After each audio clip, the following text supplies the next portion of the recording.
Bom, tudo. E a caneca Uigur é que está ditando aqui. Bom, dentro tem café. É uma maravilha, porque meus vizinhos aqui têm café do Laos, do Vietnã, de Mianmar, dois tipos de café do Brasil. Tem Brasil Santos, inclusive. Eles fazem mixes de cafés. E um dos mixes é Brasil Santos, Indonésia, Papua New Guinea. É maravilhoso. Então, está dentro da caneca Uigur. Infelizmente, não tem leite de camelo.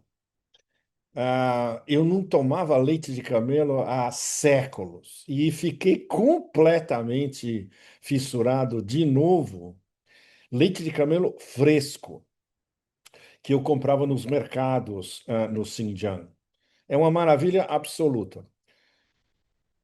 Na minha opinião, é mais gostoso do que o leite fresco daquelas vacas normandas alucinantes, consideradas as melhores vacas do planeta. Sim, o leite cru na Normandia é um espetáculo, mas o leite de camelo cru comparado, nossa, tá num outro nível. Então, bom, cafés do Sudeste da Ásia misturado com Brasil Santos. Bom, não me vem em português os adjetivos, me vem em outras línguas, mas em português seria algo abjeto. Talvez o melhor adjetivo seja um dos espetáculos mais abjetos de política externa, dos últimos séculos, na verdade.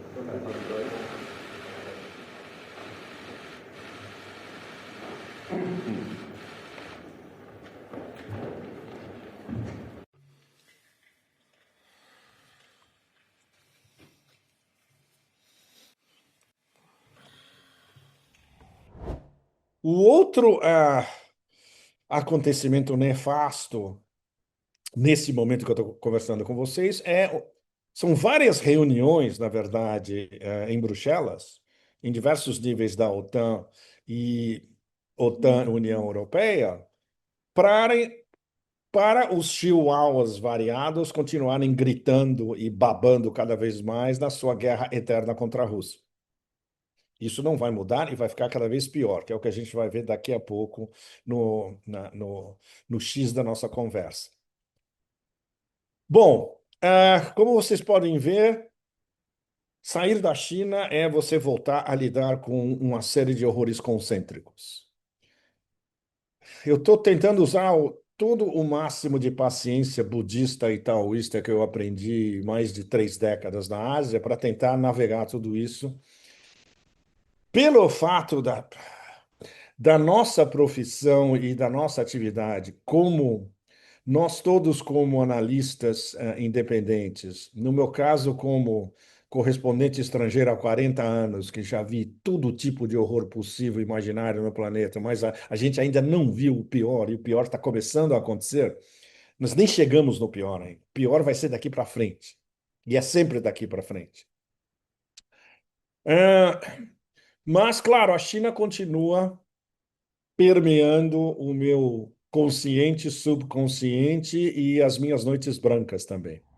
O tema principal, na verdade, é, de novo, a derrota estratégica do Império na guerra por procuração contra a Rússia usando a Ucrânia.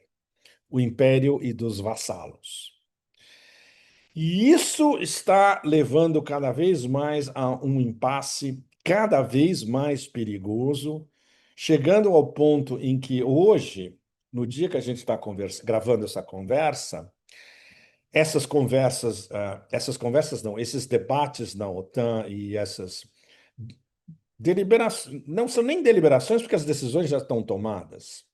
Eles vão investir ainda mais o dinheiro que eles não têm e as armas que eles não têm e que eles vão comprar dos Estados Unidos pagando em euros, que eles também não têm, continuar a guerra eterna contra a Rússia cada vez mais barra pesada, incluindo a possibilidade dos famosos Tomahawks americanos serem enviados para Kiev. A possibilidade principal é que 50 Tomahawks sejam enviados pelos americanos. Eles não podem enviar mais, eles não têm mais do que 50 Tomahawks disponíveis. Os ingleses já falaram que eles vão ajudar a Ucrânia a coordenar o lançamento desses Tomahawks. Claro, em termos de escalação, é uma escalação após. Nós tivemos todo tipo de escalação possível e imaginário nesses últimos, especialmente nesses últimos 2 anos, no que em alemão se chama Wunderwaffen, armas maravilhosas, extraordinárias, mágicas, e nada disso funcionou contra os russos. E esse é o problema principal. Tudo que foi jogado pelo Ocidente coletivo, desmembrado, fragmentado, o império mais vassalos contra a Rússia, não funcionou. Os russos fincaram o seu pé à la russa, eles desafiaram o império e os vassalos, e o X da questão: venceram.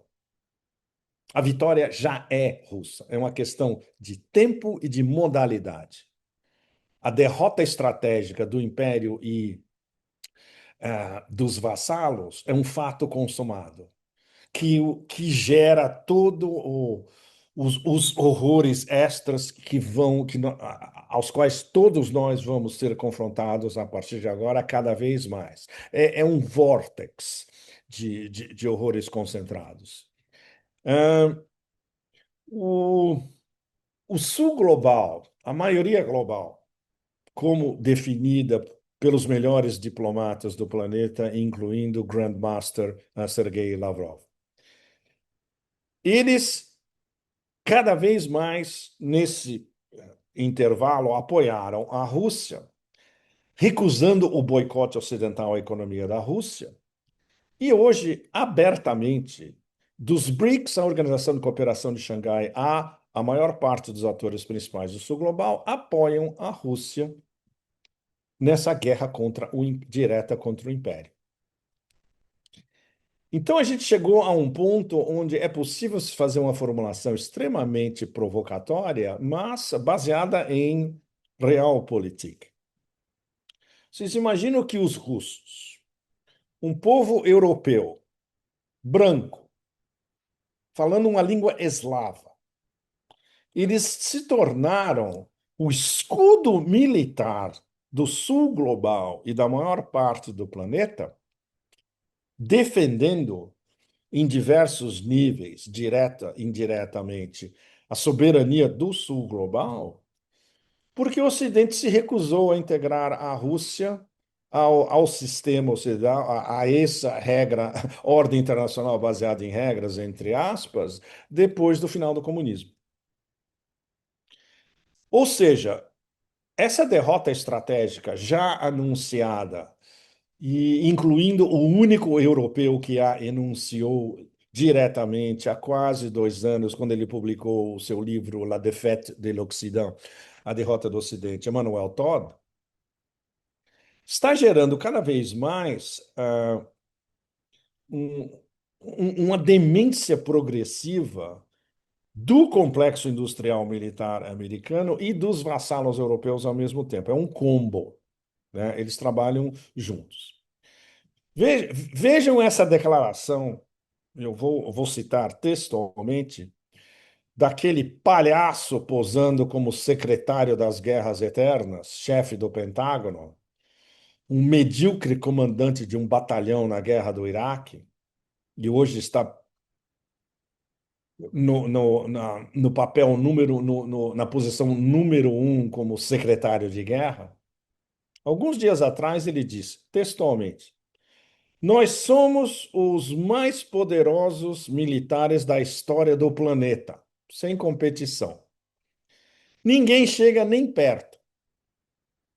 E o seu comandante, o comandante circense, né, o saltimbanco circense na Casa Branca, completou dizendo que o nosso mercado também é o maior mercado do mundo e ninguém quer viver, ninguém pode viver sem ele.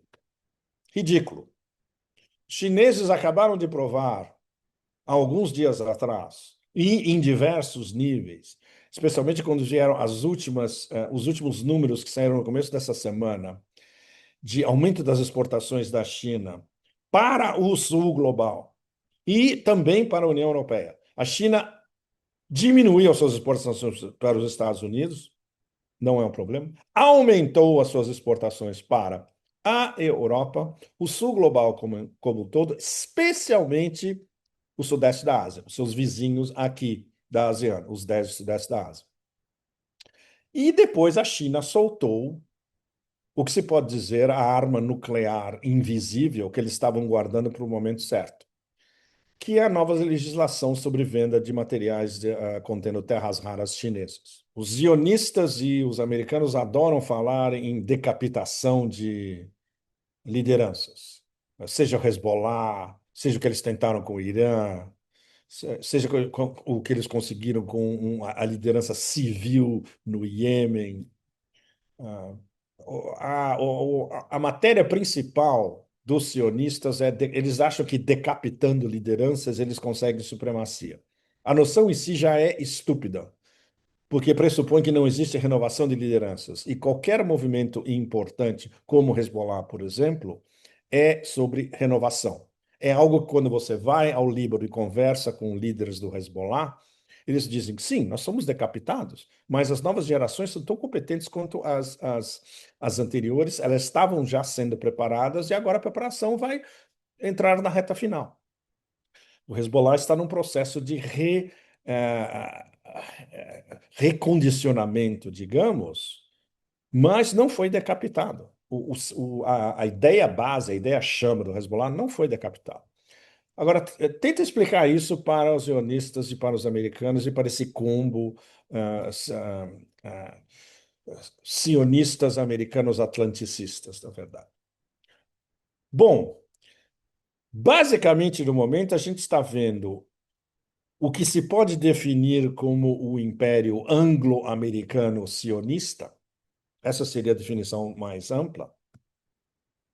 Eles estão se encurralando, se auto-encurralando, numa lógica de declínio terminal e tentando achar soluções mágicas, o que se chama em futebol americano achar um Hail Mary Pass, o famoso passe Ave Maria.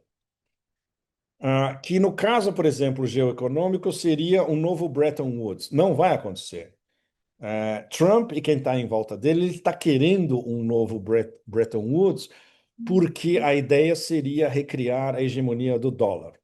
O dólar está perdendo hegemonia em todo o sul global, em diversos níveis. E qual é a arma para reconquistar a hegemonia do dólar para Trump 2.0 e quem está em volta dele, os assessores? Ameaças, gritaria o tempo todo, né? Vou ficar batendo as asas como um pombo desesperado, tarifas e, se for o caso, guerra. É uma estratégia de confrontação, é uma estratégia do caos e uma estratégia de caos desordenado. Tem uma noção do Emmanuel Todd que merece ser desenvolvida a curto e médio prazo, de que essa desagregação interna do Império Anglo-Americano sionista está levando, de um ponto de vista shakespeariano, a gente podia dizer, o Império do Caos a se lançar contra o resto do mundo em uma fúria absolutamente desordenada. E aí eu vou citar Shakespeare direto. Famosa citação de Shakespeare de que a vida é um assunto não muito importante. Sorry affair, na verdade, é uma pena tudo isso. Or a sorry tale, o que é melhor ainda, é um conto não muito importante, narrado por um idiota, cheio de som e fúria, e que não significa nada. O problema é que esse som e fúria solto pelo império significa caos em cima de caos em cima de caos. Significa um vórtex de caos. E essa é a lógica interna do império agora sob o condutor circense.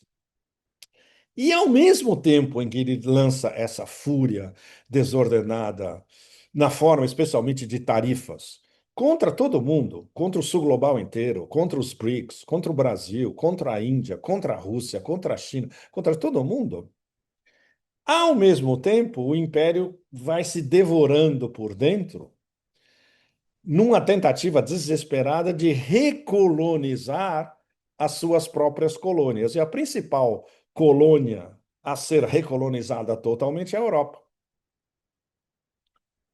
Bom, isso impede que a desdolarização avance? Não.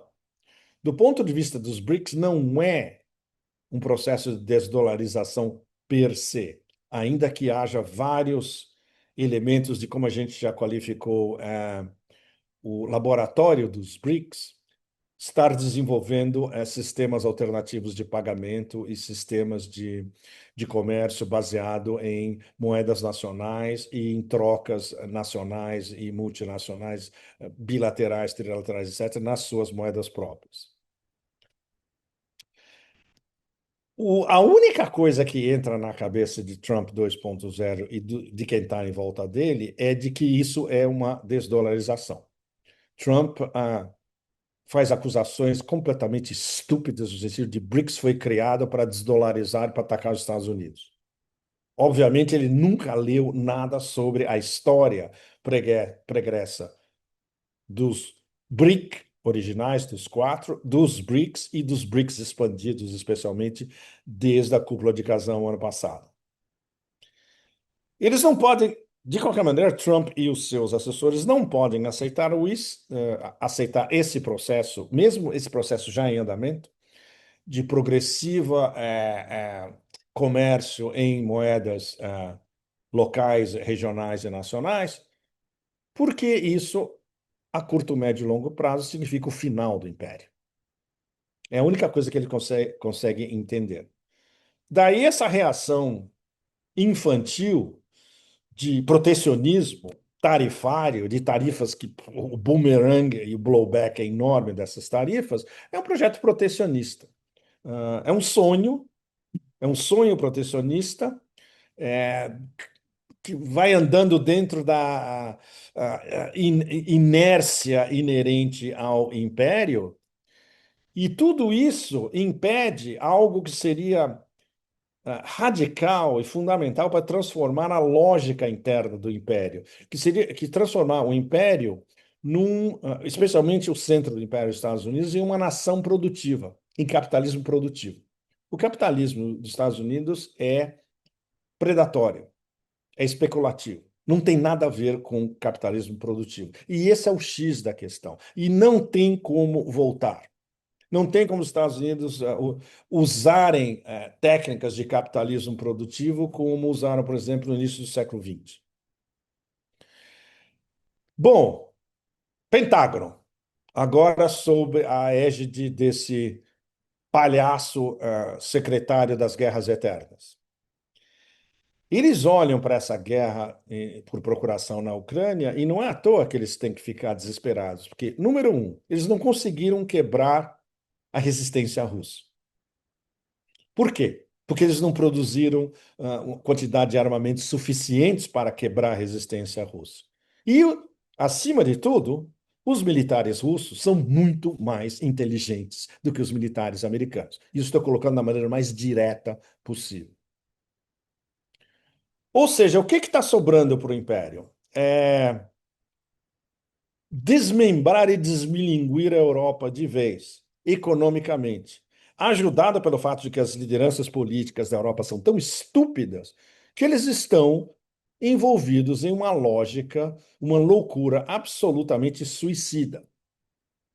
Isso você vê em detalhes na economia alemã completamente estagnada, no aumento da pobreza e das desigualdades sociais, desculpe, pela Europa Ocidental inteira. O estado da França, atualmente, onde a população praticamente inteira, quase 99%, detesta aquele reizinho idiota e não tem como se livrar do reizinho idiota, sabendo que o reizinho idiota está destruindo o tecido social da França.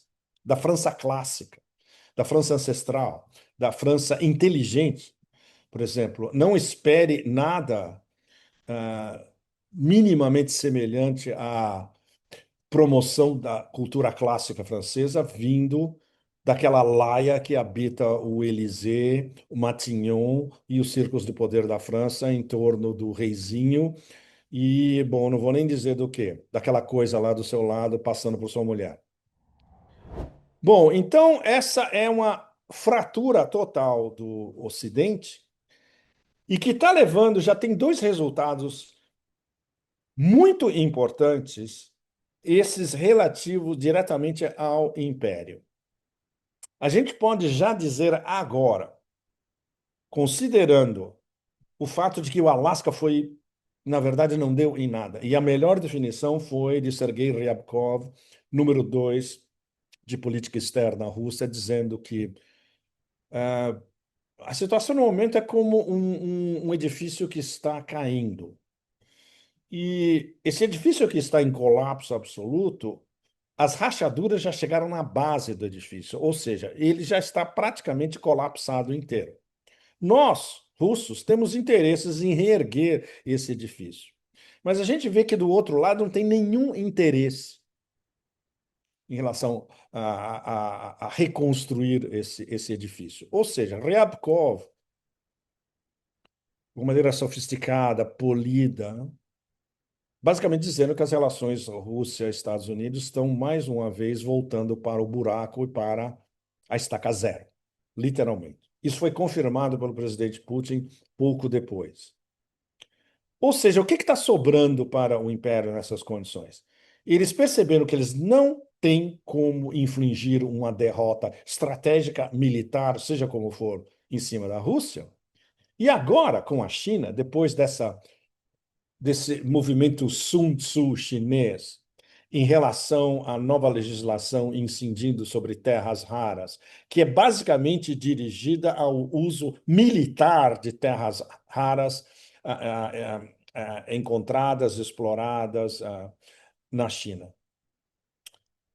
É, foi uma decapitação tecnológica do complexo industrial militar americano e do Pentágono e da US Navy, das três armas americanas. Quem tem um QI acima da temperatura ambiente em Washington, no Beltway, em torno, Virgínia, Maryland, no sistema, e na ligação com New York, New Jersey, financeira, bancária, etc., percebe que isso daí é. E não vai ter retorno. Para você montar uma nova cadeia de suprimentos de terras raras, você pode usar a Austrália, por exemplo, seja quem for, é no mínimo 5 anos, mas isso é muito especulativo. Seria, realisticamente, pelo menos 10 anos. E em 10 anos a China já vai estar muito além. Ou seja, esse é o golpe Sun Tzu que realmente marca é, mais ou menos graficamente os chineses mostrando para o império: ah, vocês queriam nos provocar, vocês estavam nos provocando o tempo todo, a gente aguentou tudo, nos encaixamos tudo até agora. Essa nem é a nossa resposta. Essa é uma das nossas respostas. A gente pode ter muitas outras também. Mas essa é uma resposta que a gente sabe que vocês vão prestar atenção. E não é à toa que o condutor circense e todo mundo em volta estão como uns pombos malucos se abanando as suas asas sem nem saber o que falar. Aliás, sem saber o que falar, é um clássico. Trump, mais uma vez, dizendo que todo mundo está escapando dos BRICS. Ele disse isso no começo da semana. Todo mundo está saindo dos BRICS. Ou seja, qualquer besteira que ele fala é amplificada pelo planeta inteiro. A única coisa que ele faz é monopolizar o ciclo de notícias 24/7, dia após dia. É a única coisa que ele faz, porque a sua lógica é de controle do da ágora social, do debate, ou pelo menos do blá blá blá social, que nos Estados Unidos, na verdade, é uma gritaria absolutamente insana, com o mínimo de conteúdo. Então, nesse processo que a gente vê o império se autodevorando, está devorando especialmente os seus aliados, colônias na Europa, alguns na Ásia, como Japão e Coreia, o máximo o possível, e é uma a raiva incontida, o som e fúria de você contemplar uma derrota estratégica na sua frente e você não tem como virar. É um ressentimento, e isso transborda para um ressentimento enorme, que aí é metastasizado pelo Império em relação à Europa, em relação ao Japão. Tudo isso tem a ver com algo que o Emmanuel Todd analisa com muita propriedade no livro e no último post que ele colocou no Substack no final de setembro, niilismo. Aí a gente entra numa espiral nihilista, que é a característica desse complexo industrial, militar, financeiro, anglo-americano sionista. Esse niilismo, agora, dentro dessa ótica niilista do resto do mundo, vocês podem ver que eles não têm absolutamente nada positivo para propor para o sul global e para a maioria global, a não ser guerras eternas e a não ser atacar de todos os lados. Hoje, o império do caos sobre Trump 2.0 é atacar todo mundo que tiver na frente sem limites. Uma escalação constante de agressividade. O que está embutido nisso tudo, e aí a gente podia entrar numa longa discussão filosófica, mas basicamente, resumindo, é um vazio metafísico absoluto. É uma crise em países secularizados, é uma crise especialmente batendo no protestantismo e no judaísmo como foi corrompido pelos sionistas. É a dimensão irracional, completamente irracional, que está no coração dessa derrota estratégica. E é uma derrota estratégica dupla do império e dos seus vassalos. A derrota infligida pela Rússia no campo de batalha e a derrota infligida pela China no campo tecnológico. Ou seja, a gente não está falando mais de uma perda de poder imperial, não é mais um assunto técnico, apenas técnico. Ele tem a ver com uma exaustão moral do império total, uma ausência total de qualquer perspectiva existencial positiva, e isso faz o império mergulhar nesse niilismo absoluto. Bom, aí em paralelo vêm as estupidezes proferidas pelos ditos líderes políticos do complexo atlanticista. Por exemplo, Tutti Frutti, aquela coisa holandesa que parece um Gouda que inspirou a data, dizendo que a OTAN é 25 vezes maior e infinitamente superior aos militares russos. Ou seja, a estupidez inerente a essa afirmação é tão grande que a gente não precisa nem chamar os melhores analistas militares, inclusive não só russos, chineses, mas inclusive ocidentais, esses que têm um QI acima da temperatura ambiente, para realçar como é estúpida essa declaração de Tutti Frutti All Ruti, secretário-geral da OTAN. Para dar uma visão chinesa do que está acontecendo, a gente podia usar uma metáfora muito chinesa, que o império é vasto, e o imperador está bem longe, atrás das montanhas, etc. e tal. Isso é em várias dinastias, isso é o que as províncias chinesas costumavam falar em relação ao império, seja o império quando era em Xangan, na atual Xi'an, ou depois em Pequim. Então a gente pode dizer hoje que o império é vasto, mas o imperador não está com o olho em cima de todo mundo atrás das montanhas. Ele está caindo pelas tabelas, literalmente. E ele está afundando no seu próprio som e fúria shakespeariano. Além do que, é como se tudo isso tivesse circulando num redemoinho na piscina onde o Narciso, que está se afogando na sua própria piscina, que na verdade é uma piscina ultra poluída, ele se afoga na sua piscina ultra poluída, nesse vórtex total, em meio ao som e fúria, se debatendo, sem conseguir voltar à superfície para respirar. E, obviamente, por causa disso, ele não tem nenhuma solução plausível, ele não tem nem tempo de respirar, pôr a cabeça fora d'água, olhar em volta e pensar em uma saída desse pântano apodrecido. Mas o que torna o Império mais perigoso nessas condições é que ele é esquizofrênico. Não é, nada é independente.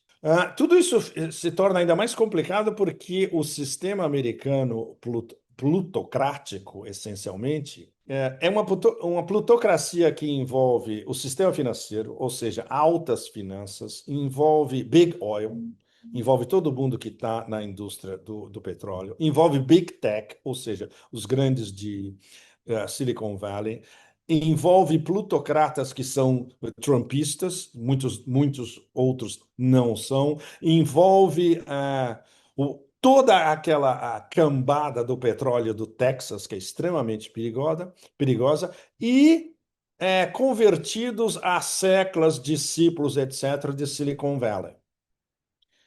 É, ou seja, é um quadro de distopia total.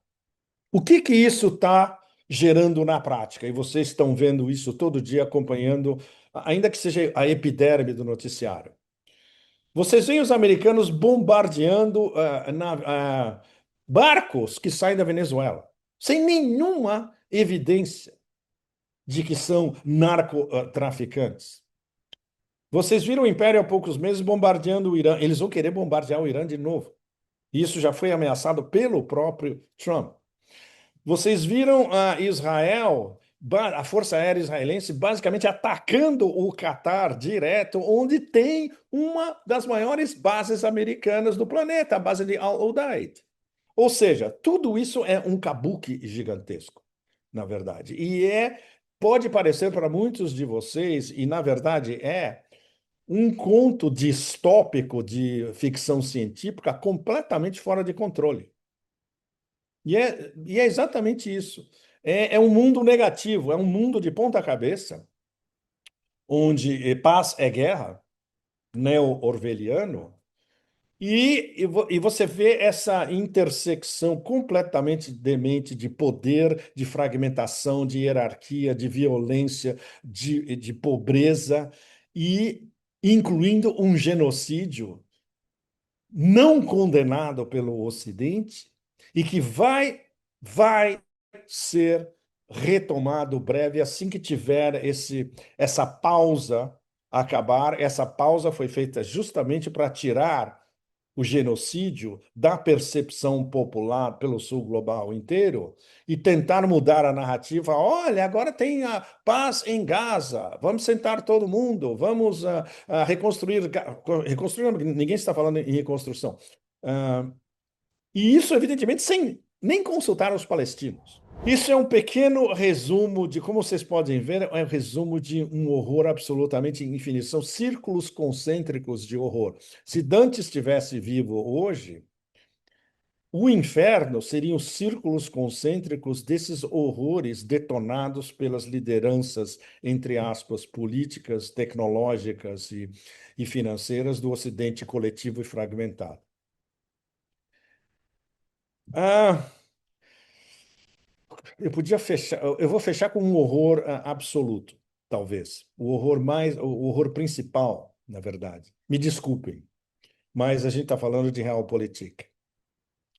Vocês pegam esse combo no Império do Caos, que junta os doadores bilionários sionistas e fazedores de opinião pública ou de políticas nos Estados Unidos atrás de Trump.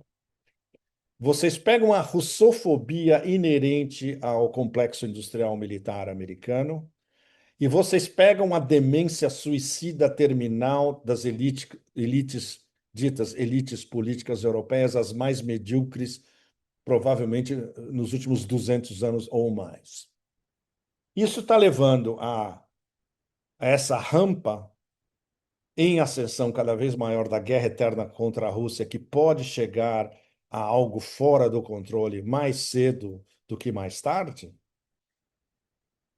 Do ponto de vista da China, que é onde eu estava até agora, e onde justamente você estando na China, o Ocidente nem existe, porque é irrelevante.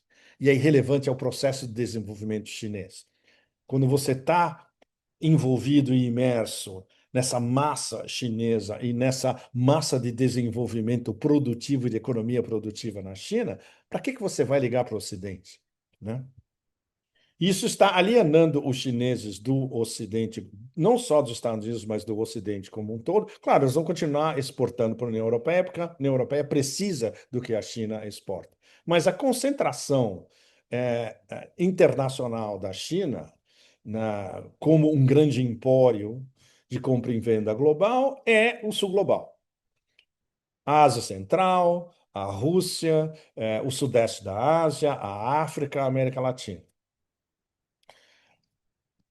Então, esse eixo dos doadores e dos manipuladores bilionários sionistas americanos, a russofobia e a demência da europeia está levando ao sul global e à maioria global a um perigoso crossroads, a uma encruzilhada onde eles podem cair no risco de se tornarem reféns dessa lógica de guerra infinita. Não vai acontecer. Se isso depender de uma liderança forte entre os BRICS e a Organização de Cooperação de Xangai, e mais efetiva, que em muitos aspectos não está sendo tão efetiva quanto já deveria ser agora, mas isso é uma outra conversa. Isso pode, pelo menos, pode ser um contrapoder estabelecido para, pelo menos, repelir essa lógica guerreira. E, claro, o mundo vai estar cada vez mais dividido em dois grandes blocos. Esse bloco perigosíssimo, em distopia absoluta e fora de controle, o Ocidente desmembrado, e, claro, o futuro, que é essa organização cada vez complicada, mas pelo menos está avançando do sul global, da maioria global. América Latina, África, Eurásia como um todo, diversos pontos, e, evidentemente, a Rússia e a China como os principais polos. E os principais polos de resistência dessa demência que vai continuar a fluir do Ocidente sem parar. Bom, eu acho que agora eu devo desculpas a vocês por pintar um quadro tão ah, cinza escuro, não diria negro, mas cinza escuro do que está pela frente, mas eu tentei ser o mais realista possível. Muito obrigado a vocês todos. Até a semana que vem. Tchau, tchau.